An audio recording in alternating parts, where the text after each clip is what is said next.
Ok ba, cho nó uswa alo mình là ba. Đi này đi lô chị cô giúp đó xuyên về khuya cô bây giờ tuổi alo cô Lucia alo cô thu bé chơi đi chào cho lô ba đấy. Cho nó bắt đầu số cho nó hàng này cho nó thắp đó mình sẽ lô ba đấy. Cho nó thì cho nó ye tết cô yếm bên đó cho nó chip bên này tuổi chỉ lưu miêu miêu tuổi cho nó miêu mang này ngà tuổi ta này đẹp hay này bị đó đi bao nhiêu xóa lâu là cái bà đó cho nó mua đấy lại đi bị dọa ha hồi đó dọa bỏ nó em mà cho nó yeah chỉ đó nghe tiếng nghe chỉ tôi yêu ha tên này rồi từ đó what so what bien phi bị đó sao lại mới xí nas lại mới xí chỉ mà tôi yêu số lâu ha mà này tôi yêu này lại tôi yêu nhà này tôi yêu số đó này chỉ cô cho nó chụp cái bà tôi này tụi bé cho nó đâu lại đi bị dọa mà nếu tụi mình tôi yêu ngay vậy là tụi cái claim với phụ chú sa bị đó claim với này lo số đó cái này chỉ cô này cho nó phát tăng cái bà đi cái cho nó có sự cao cho bà đã cho một lúc cho nó lúc bé phi rồi bữa đó bên nhà đó thì cô này cô ha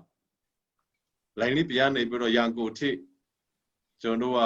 đó rồi đó cá là để bà em xíu đó chế này cho nó sắc khí thôi cái bà nào giờ rồi cho nó ha trong bên trên với khán giả đó tất cả đồ đi set luôn mấy đó cho nó idea này ngã cô khó là đại cái bà đã lấy chế này về cho nó là cái bà hello nên nào số giờ rồi cho nó mấy này ngã mà xây tất cả đồ để khuya cái bà the chế thêm mà về hello nè England này ngã mà cho nó clinical replacement này cô lúc khuya bây giờ nào số giờ cho nó chỉ là để Lucy đó chip in gì cô cho nó ha nó thao con này mà cho nóပြန်လာnày khuya cái bàအခုဆိုတော့ကျွန်တော်တို့အသက်ကိုရင့်ပြတော့ကိုလူမျိုးအတွက်နဲ့ဒီနယ်အတွက်နိုင်ငံတော်အတွက်လှုပ်ခက်တာဟာ73နှစ်လောက်ရှိပါပြီပြီးတော့ကျွန်တော်ဖိနေမေကပညာလောကမသားတဲ့သူပါကျွန်တော်ရဲ့မွေးနေ့ကိုသူတို့ကမသိတဲ့သူတွေဖြစ်နေတို့တော့ငန်းရလည်းပဲဖခင်ကကျွန်တော်ပေါ်မှာအင်တာမှာကောက်မြတ်ပါဆိုတော့ကျွန်တော်အနေနဲ့ဒီနေ့ပြောချင်တာကတော့ချစ်လူမျိုးရဲ့အနာဂတ်ဖြစ်ပါတယ်ကျွန်တော်တို့ချစ်မျိုးသားလို့ပြောတဲ့အခါမှာချစ်ပြည်နယ်မှာနေထိုင်ကြတဲ့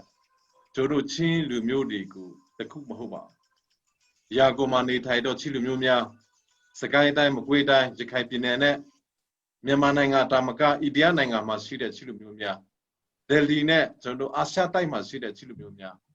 ကျွန်တော်တို့ဒီစင်ကာပူနဲ့မလေးရှားမှာရှိတဲ့ချစ်လူမျိုးများအာဖရိကအမေရိကန်တိုင်းဩစတြေးလျတိုင်းနဲ့ဥရောပတိုင်းတို့မှာရှိတဲ့ချစ်အမျိုးသားများအားလုံးကိုကျွန်တော်ဆိုလိုပါတယ်ဆိုတော့ကျွန်တော်တို့အနာဂတ်ကိုစဉ်းစားတဲ့အခါမှာအဲ့ဒါကိုကျွန်တော်ကထည့်သွင်းစဉ်းစားဖို့လိုအပ်ပါတယ်နိုင်ငံရေးလို့ခေါ်တဲ့နေရာမှာနိုင်ငံရေးဆိုတာကတော့ကျွန်တော်တို့ရဲ့ကျန်းမာရေးပါနိုင်ငံရေးလို့ဆိုတဲ့အခါမှာကျွန်တော်တို့ရဲ့ပညာရေးပါပဲနိုင်ငံရေးလို့ဆိုတဲ့အခါမှာကျွန်တော်တို့ရဲ့လာပါဆက်တွေရေးကျွန်တော်တို့ရဲ့အမျိုးသားရေးတစ်ခုဖြစ်တဲ့ကျွန်တော်တို့စာပေရေးကျမှုခုဖြိုတိုးတဲ့ရေးကျွန်တော်တို့လာပါဆက်တွေရေးခုဖြိုတိုးတဲ့ရေးကျွန်တော်တို့ရဲ့စီးပွားရေးကျွန်တော်တို့ရဲ့စိုက်ပျိုးမွေးမှုရေးကျွန်တော်တို့ရဲ့အသက်အိုးအိမ်နဲ့ဒါတွေအားလုံးကိုကျွန်တော်နိုင်ငံရေးလို့ခေါ်ပါတယ်ဆိုတော့နိုင်ငံရေးလို့ပြောတဲ့အခါမှာဒါတွေအားလုံးရဲ့အရေးကိုဆိုလိုချင်းဖြစ်ပါတယ်ဆိုတော့ဒီနေ့ကျွန်တော်တို့ချစ်ပြည်နယ်ကိုကြည့်မယ်ဆိုရင်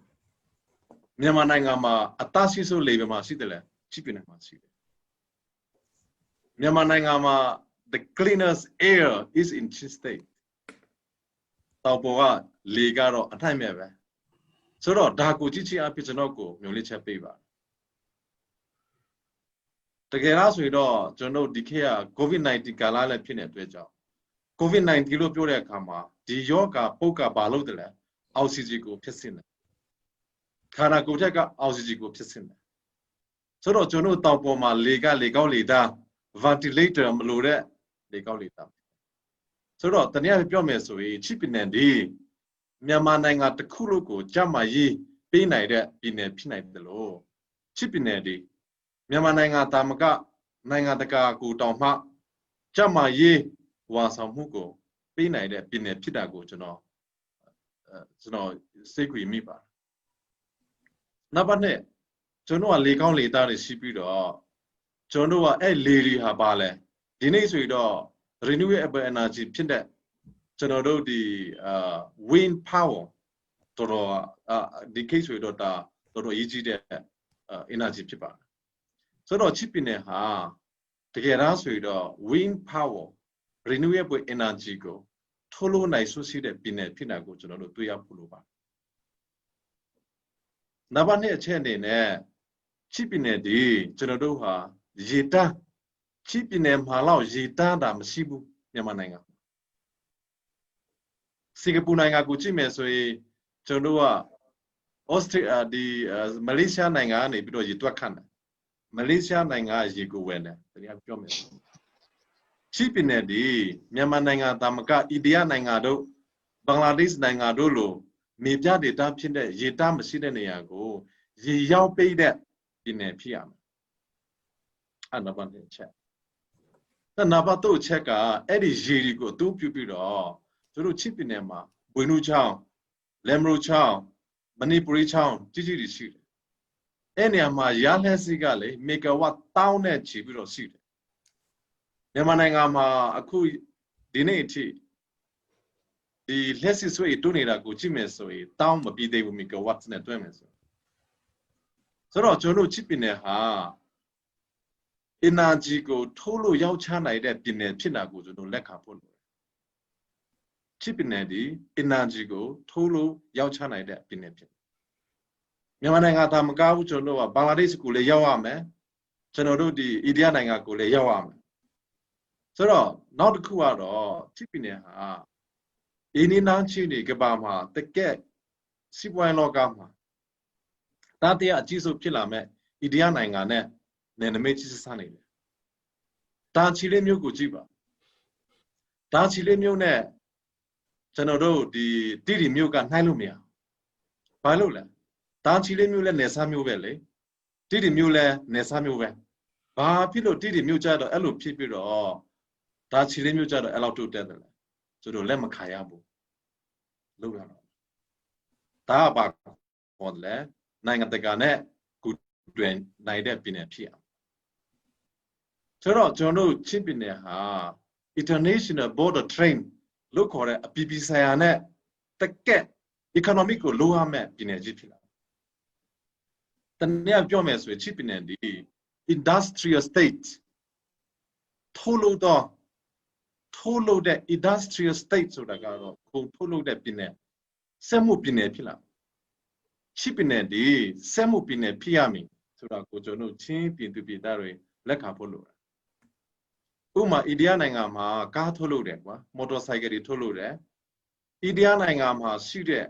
ကားထုတ်လုပ်တဲ့ကုမ္ပဏီတွေကိုကျွန်တော်စကားပြောလို့မရဘူးလားသူတို့ကုမ္ပဏီကိုချစ်ပြည်နယ်မှာကျွန်တော်ထောင်ခိုင်းလို့မရဘူးလားရတယ်ချစ်ပြည်နယ်တွေမော်တော်ကားကိုထုတ်လုပ်ပြီးတော့ရှားပြည်နယ်ကိုရောက်အောင်မှာတကယ်ဒါဆိုရင်နော်မြန်မာနိုင်ငံမှာရှိတဲ့ပြည်နယ်နဲ့တိုင်းတွေကချစ်ပြည်နယ်မှာကျွန်တော်ဒီ 4x4 နော်ဒီ license တွေရှိတဲ့ကျွန်တော်ထုတ်လုပ်နိုင်တဲ့အခါကျရင်တော့မြန်မာနိုင်ငံတစ်ခုလုံးကိုကားထုတ်လုပ်ပေးနိုင်တဲ့ကားပစ္စည်းများကိုထုတ်လုပ်ပေးနိုင်တဲ့ပြည်နယ်ကြီးဖြစ်လာနိုင်တယ်ဒါဖြစ်နိုင်ခြင်းများရှိတယ်နောက်တစ်ခုကအခုနဆရာတို့မှလည်း coffee တွေပြောနေတာကိုကျွန်တော်တွေ့ရတယ်ချစ်ပြည်နယ်လောက် coffee အရေးအတွေ့ကောင်းတဲ့ good leading ကောင်းတဲ့coffee ကမရှိဘူးဂျပန်ကတချို့လူတွေချစ်ပြည်နယ်ကိုလာတယ်သူတို့ကချစ်ပြည်နယ်မှာထုတ်လုပ်တဲ့ coffee ကိုတွေ့လိုက်တော့အရေးတွေ့တော့ကောင်းတယ်တရားမှာ90နိပါးကို score ဖြစ်တော့တာကိုတွေ့ရတယ်ချစ်ပြည်နယ်ဒီ coffee ထုတ်လုပ်နိုင်တဲ့ပြည်နယ်ဖြစ်ရတကယ်ပြောဒါ coffee ကတကယ်ဆိုရင်တော့ကျွန်တော်ရာကိုမှာ Starbucks ကုမ္ပဏီရဲ့ချက်မဲ့တယောက်နဲ့တွေ့ခဲ့သူကဒီစင်ကာပူတို့ထိုင်းတို့မှာသူက Starbucks coffee ဆိုင်ဖွင့်တဲ့လူကြီးတွေဖြစ်တယ်ကျွန်တော်မေးကြည့်တယ် coffee สิบวันก็บล็อกเอาเลยคือပြောတာတော်ဒီ Starbucks တောင်မှချိပင်ထဲမှာထုတ်လုပ်တဲ့ coffee ကဝယ်နိုင်ဆိုရှိတဲ့အကြောင်းကျွန်တော်ကိုပြောတယ်ဒါအရေးကြီးတယ်ပြီးတော့လက်ဖက်ချိပင်ထဲဟာကျွန်တော်အိန္ဒိယနိုင်ငံကိုကြည့်မယ်ဆိုရင်အာရှတိုက်တောင်အာရှဒီပါလေအာဆမ်ပြည်နယ်ရဲ့နားအကောင်းဆုံးလက်ဖက်ကထွက်တယ်ချိပင်နယ်လဲတဘောပထဝီအနေထားအရအကုန်လုံးတူတယ်ဆိုတော့ချိပင်နယ်ဒီကျွန်တော်ဟာဒီလက်ဖက်ထုတ်လုပ်တဲ့ပြည်နယ် tea leaf factory coffee factory ဒါတော်များများရှိတယ်ပဲဒါရီအလောက်ကကျွန်တော်ချိပင်နယ်အတွက်တကက်ကျွန်တော်အတွက်တကက်ဒါဟာ economic ကြီးကြီးတွေပဲဆိုတော့အတူချုံနဲ့ပြောမယ်ဆိုရင်တကက်ကျွန်တော်တို့ချိပင်နယ်ဟာသူများကိုမှီခိုတဲ့ပြည်နယ်မဟုတ်တော့ပဲနဲ့မြန်မာနိုင်ငံပြည်နယ်နဲ့တိုင်းစေလေးခုကိုကျွန်တော်တို့ဟာရောက်ချနိုင်တဲ့ပြည်နယ်ဖြစ်နိုင်တယ်လို့အိန္ဒိယကမ္ဘာမှာအကြီးမားဆုံးနိုင်ငံတစ်ခုဖြစ်တဲ့အိန္ဒိယကိုနော်ဘင်္ဂလားဒေ့ရှ်တို့လူဦးရေထူထပ်တဲ့လူတွေကိုကျွန်တော်တို့ဟာတကယ်ထိုးလို့ရောက်ချပေးနိုင်တဲ့ပြည်နယ်ဖြစ်တယ်ပဲဒါဟာကျွန်တော်ချိပြည်နယ်ရဲ့ economic အတွက်တော်တော်ရေးကြီးတယ်ဒီနေ့ဒီနေရာမှာ business ကကောင်းဆောင်တွေလည်းပါလာတဲ့အတွက်ကြောင့်ကျွန်တော်ကျိုးတင်ပါတယ်ပြီးတော့ကျွန်တော်ပညာရေးကိုပြောမယ်ဆိုရင်အခုအမေရိကမှာကျွန်တော်ချင်းတွေဟာတသိန်းနေပါရှိအမေရိကမှာလူတယောက်ခေါ်လိုက်တဲ့ကတူတက်နိုင်ဖို့ကဒေါ်လာ$4,000လိုတယ်တစ်နှစ်နော်ကျွန်တော်ချင်းတွေကတော်တော်များများဆိုရင်တော့တစ်နှစ်ကိုသူတို့ရဲ့ဝင်ငွေဟာဒေါ်လာ$4,000ကနဲတာမဟုတ်ဘူးဆိုတော့ချိပင်နယ်မှာကျွန်တော်တက်ကတူတွေဟာခါတက်ကတူကစပြီးတော့လေ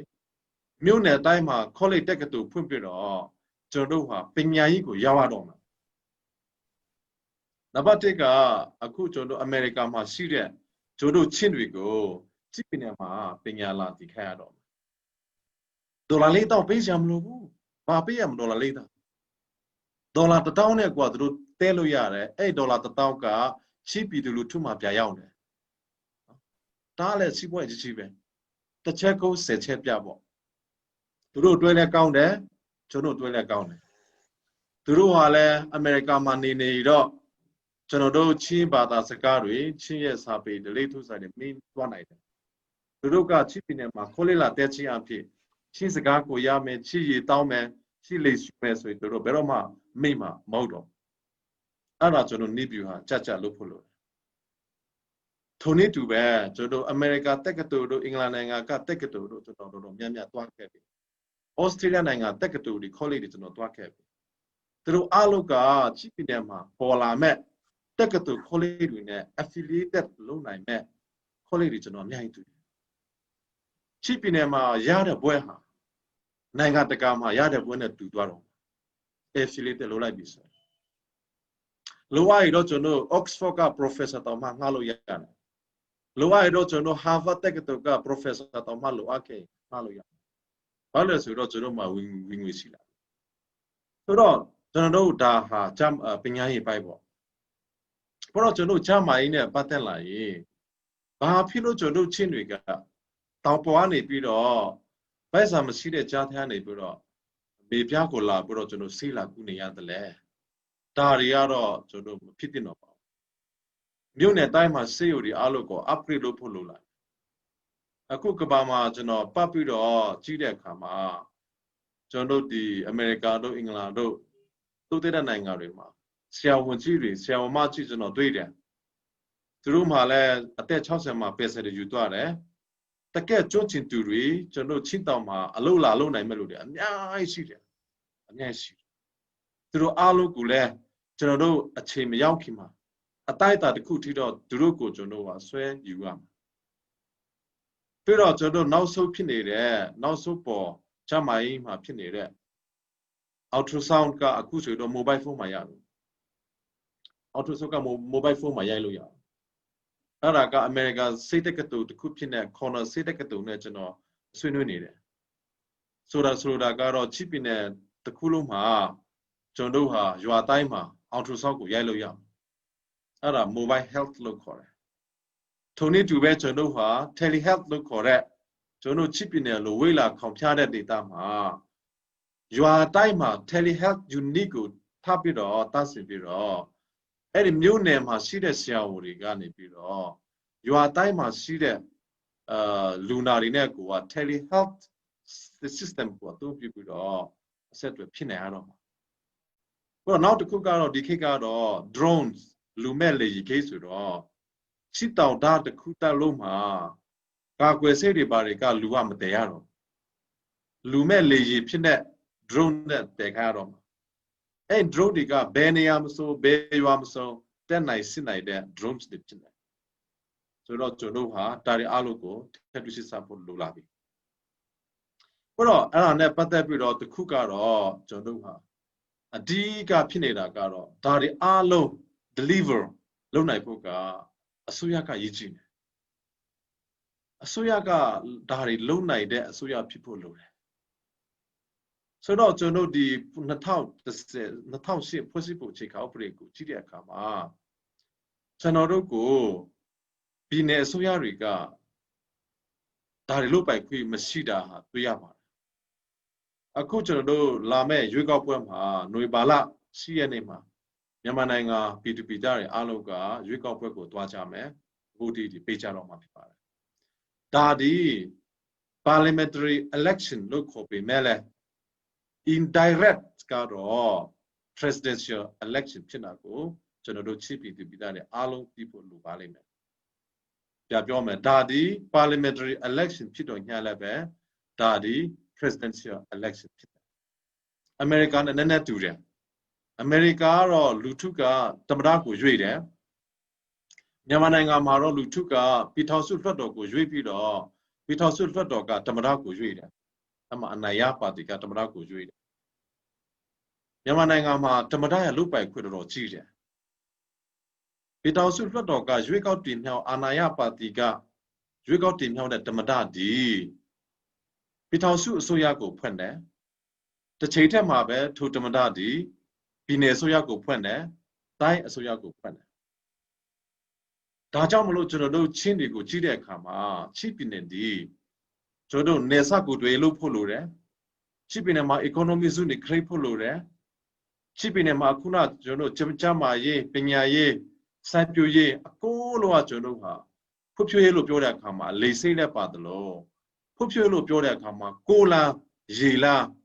Jijaula, Li Jaula, Gu Jaula Surago, Jono Chipinema, Sitimbi. Dari Alo Colona Puka, the Gerasu or Jonoha, Pitausu Ma, Lupa Kusinago, Tima people Lupa. Dajamolo Jonodoma, Chipineco Chi,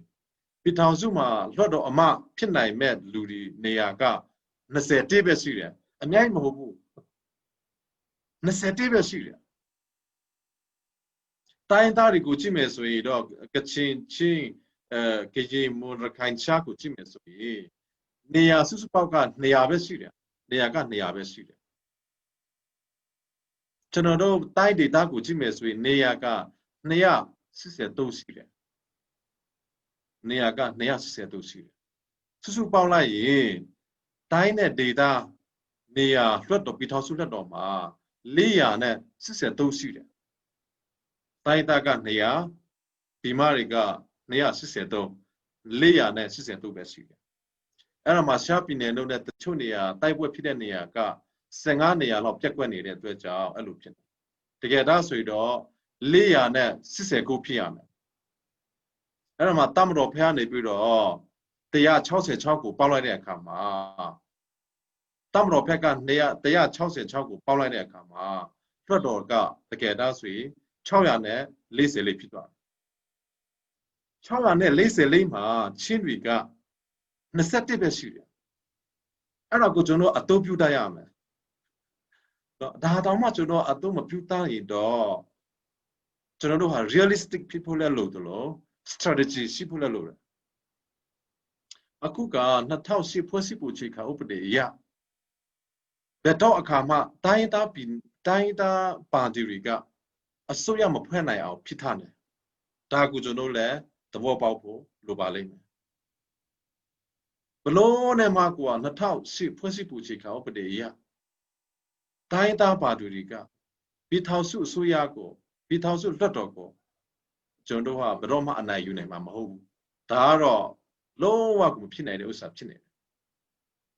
ဒါကြောင့်မလို့ကျွန်တော်တို့ဟာနိဗျူဟာကြားကြားနဲ့ရွေးကောက်ပွဲတွေကိုလည်းလုပ်ဖို့လိုတယ်လို့ကျွန်တော်တို့ချင်းတွေကိုတိုင်ဟာလဲဒါတွေကိုနားလည်သဘောပေါက်ပြီးတော့ပြည်ထောင်စုမှာအနိုင်ရနိုင်တဲ့ပါတီကျွန်တော်တို့2015ကိုကြည့်တဲ့အခါမှာအခုနကျွန်တော်တို့ရွေးကောက်တင်မြှောက်ရမယ်လွှတ်တော်ကလွှတ်တော်ပြည်ထောင်စုလွှတ်တော်အမက483ပဲရှိတယ်483မှာ2015မှာ NLD က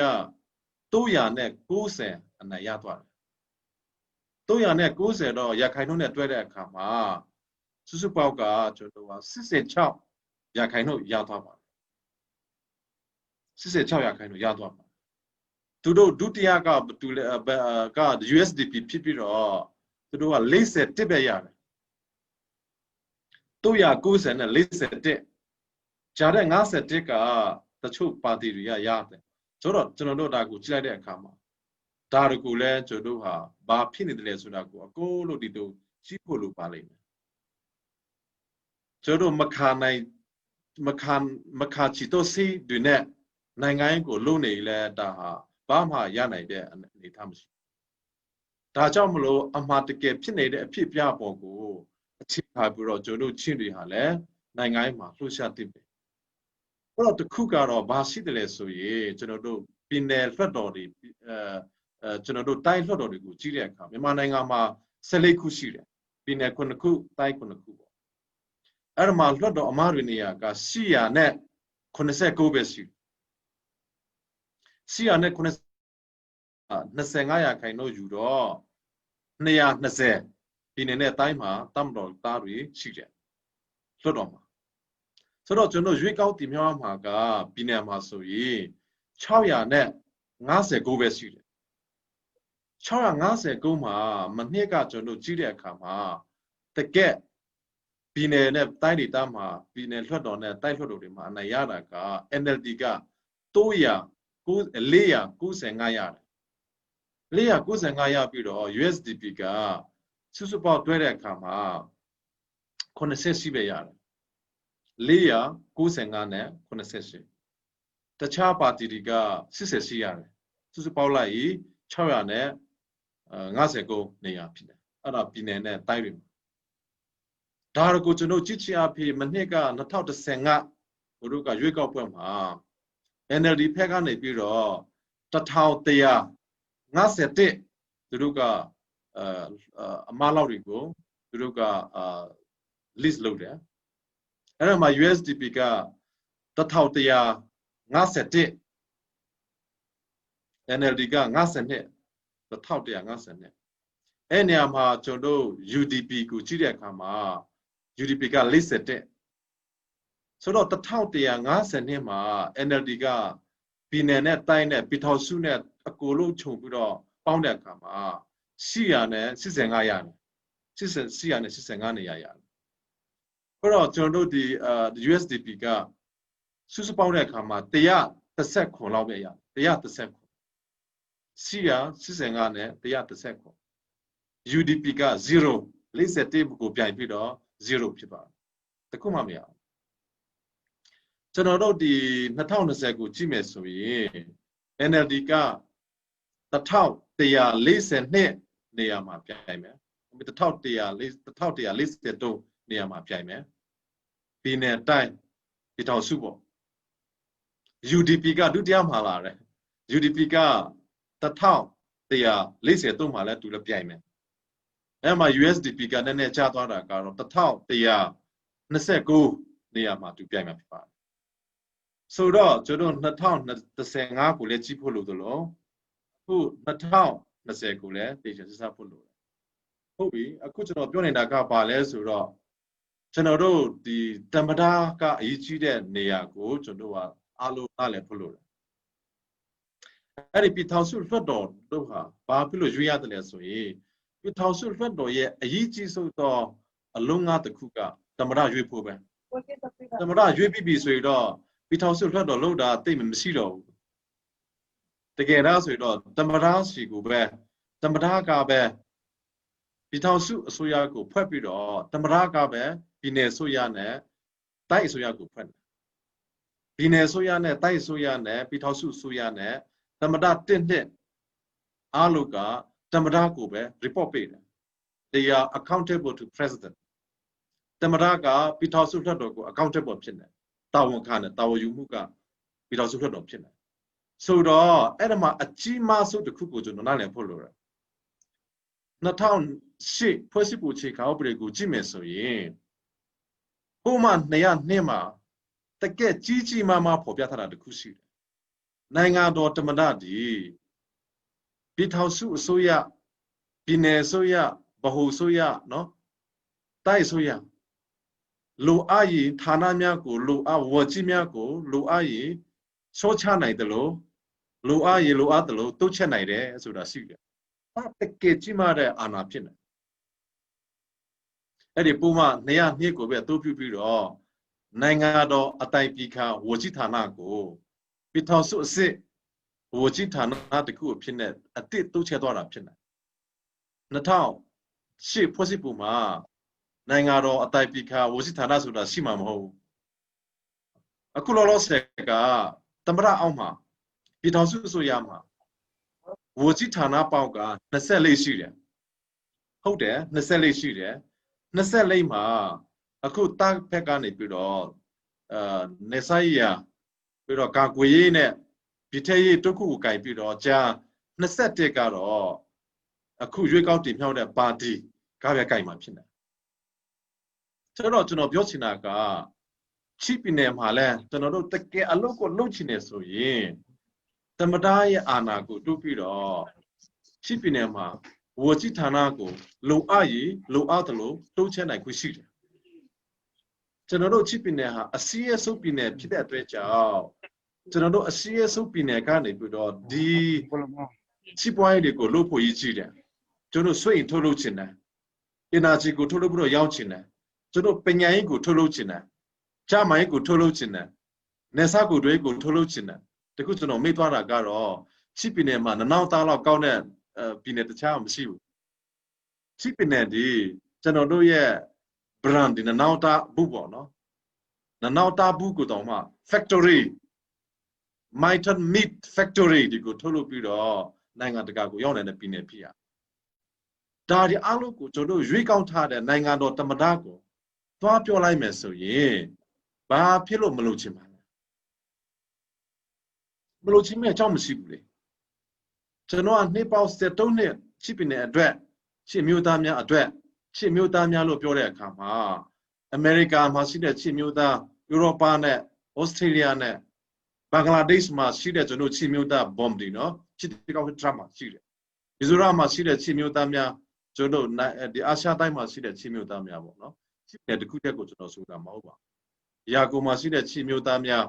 ကျွန်တော်စကိုင်းတိုင်းမကွေးတိုင်းနဲ့ဒီခိုင်ပြည်နယ်မှာရှိတဲ့ချစ်မျိုးသားများအားလုံးကိုဆိုလိုပါဒါတွေကိုကျွန်တော်တွားပြီးပြီသူတို့ရှိတဲ့နေရာအထိကိုကျွန်တော်နိုင်ငံတကာလဲတွားပြီးပြီတွေ့ပြီးပြီသူတို့ရဲ့ပြဿနာကိုလည်းကျွန်တော်တီးပြီးပြီဆိုတော့ဒါတွေအားလုံးကိုကျွန်တော်လုံနိုင်စွစီရသားနဲ့မလုံနိုင်တာဟာကျွန်တော်နိုင်ငံရေးမှာမပိုင်တာလဲအများပါဟုတ်ပြီဖွဲ့စည်းပုံအခြေခံဥပဒေပြောင်းလဲနိုင်ချိကတော့ NCA လာကြောက်ပဲရှိတယ် Federal Democracy တည်ဆောက်နိုင်ရှိကတော့ဟုတ်ပြီကျွန်တော်တို့ NCA လာကြောက်ပဲရှိတယ် NCA လာကြောက်လို့ပြောတဲ့အခါမှာ NCA ကိုတကယ်ကြိုက်တွယ်မဲ့သူကဘာတူလဲကျွန်တော်တို့ရွေးကောက်တင်မြှောက်မဲ့ပြည်ထောင်စုအစိုးရပဲပြဖြစ်တယ်ဆိုတော့2008ဖွဲ့စည်းပုံအခြေခံဥပဒေမပြောင်းမချိကတော့ကျွန်တော်တို့ချင်းအမျိုးသားရေးနဲ့ချင်းနိုင်ငံရေးကိုစစ်စားတဲ့အခါမှာကျွန်တော်တို့အာယူစိုက်ဖို့နဲ့ကျွန်တော်တို့အခြေအနေတွေကိုအသုံးပြုဖို့ကတော့ပြည်ထောင်စုအစိုးရဖြစ်ရမယ်ပြည်ထောင်စုအစိုးရမှာကျွန်တော်တို့ influence လုပ်နိုင်မှချိပြည်နယ်အတွက်ကိုကျွန်တော်တို့အလုပ်လုပ်နိုင်မှာဖြစ်တယ်ဥပမာကျွန်တော်ကချင်းပြည်နယ်မှာကျွန်တော်ချင်းပါတီနဲ့အောင်နိုင်ခဲ့တော့သူတို့မှာလုပ်ပိုင်ခွင့်မရှိဖွဲ့စည်းပုံအခြေခံဥပဒေမပြောင်းမချိကတော့လုပ်ပိုင်ခွင့်ရနည်းနည်းလေးပဲရှိတယ်ဒါတွေကတော့ကျွန်တော်တိတ်တိတ်လေးတွေပဲဖြစ်နေအခုနကျွန်တော်တို့ပြောနေတာကတော့အချစ်ချစ်တွေဖြစ်ဒါကြောင့်မလို့ဒါတွေအားလုံးလုံနိုင်ဖို့ကျွန်တော်ချင်းပြည်နယ်ဟာတကယ်တော့ဆိုရင် ကျွန်တော်တို့ချစ်ပြည်နယ်လောက်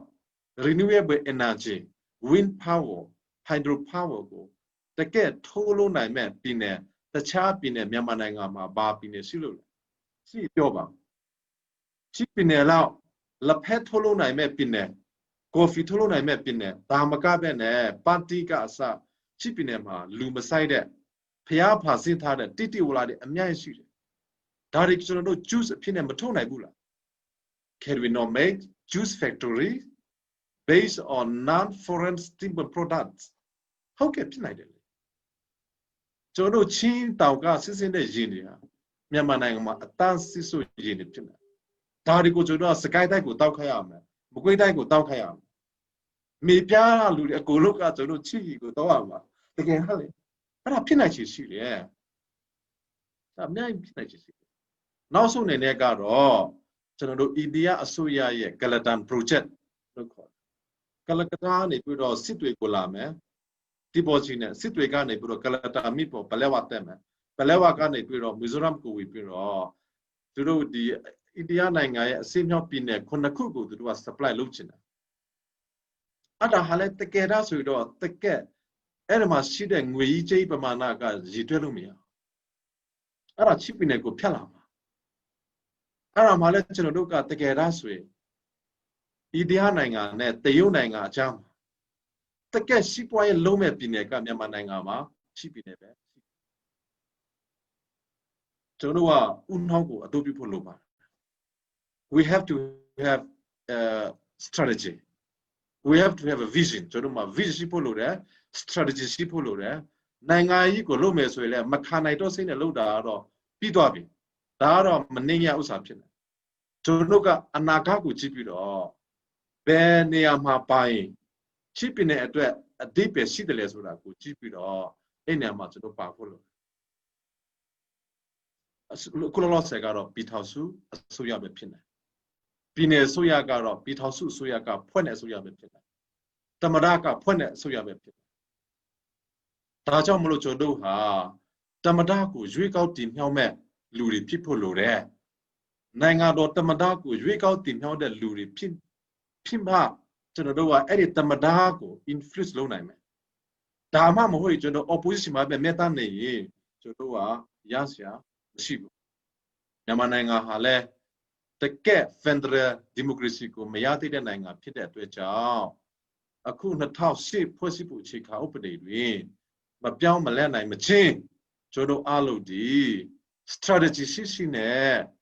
ပြည်ထောင်စုအစိုးရမှာအဓိကတမဒါကိုရွေးကောက်တင်မြှောက်နိုင်မဲ့ပါတီမှာကျွန်တော်ဤဆိုင်အဆိုင်အားလုံးအကောင့်ထဲပေါ်ပြီးတော့ပါဝင်ဖို့လို့ကျွန်တော်တမဒါကတာကျွန်တော်တို့ရွေးတဲ့တမဒါဖြစ်လာရင်အခုနကျွန်တော်တို့ပြောနေတဲ့ဥစ္စာတွေအကုန်လုံးဟာလုတ်ခွေရပြီလို့ရပြီဆိုတဲ့အဓိပ္ပာယ်ရှိတယ်ဒါကြောင့်မလို့ဒီမှာပါလာတဲ့လူကြီးမင်းများအားလုံးကိုလည်းကျွန်တော်အနေနဲ့မိတ္တရာခံလုံတာကတော့တကက်ချစ်ပင်တဲ့ကိုချစ်တယ်ဆိုရင်ကျွန်တော်ကတော့ပါတီနိုင်ငံရေးကိုမလုပ်ဘူးတကယ်ပြောတာကျွန်တော်ကလူမျိုးနဲ့အမြဲတမ်းရတင်မယ်ကျွန်တော်ချစ်ပင်နဲ့အမြဲတမ်းရတင်မယ် I stand for Chin people I stand for Chin land ဒါပါပဲဘယ်ပါတီမဆိုဘယ်လိုလူမဆိုချစ်ပင်နဲ့အတွက်အတိတ်ပဲရှိလို့ဆိုတာအဲ့ဒါကျွန်တော်ပေါင်းမှာပေါ့တကယ်လို့များချစ်ပင်နဲ့အတွက်ဘာအကျိုးမှမပြုလို့ဆိုတာဆိုရင်တော့နော်ကောင်းကီကလာတဲ့ပါတီဖြစ်လဲကျွန်တော်မ join နိုင်ဘူးတကယ်တော့ because I stand for Chin land and Chin people ချင်းပြည်နယ်နဲ့ချင်းတကဘာလုံးမှာရှိတဲ့ချင်းလူမျိုးတွေအတွက်ကျွန်တော်အမြဲတမ်းရည်တည်မယ်ဒါပေမဲ့လည်းကျွန်တော်ရည်တည်မယ်လို့ပြောတဲ့အခါမှာချင်းပြည်နယ်နဲ့